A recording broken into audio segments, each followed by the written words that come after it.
In front of me is OnePlus 6T, and today I would like to show you how you can set up screen lock. Begin by opening Settings and scrolling down to Access, Security and Lock Screen.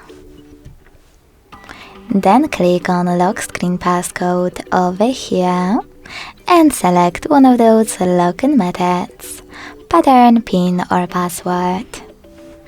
Then create it, hit Next at the bottom right corner and repeat it to confirm it. Then select Confirm. Following that, answer this question by choosing one of the available options.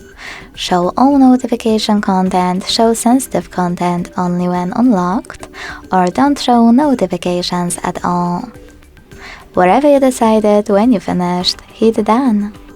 So when I switch off my screen and turn it back on, icons that pattern is required.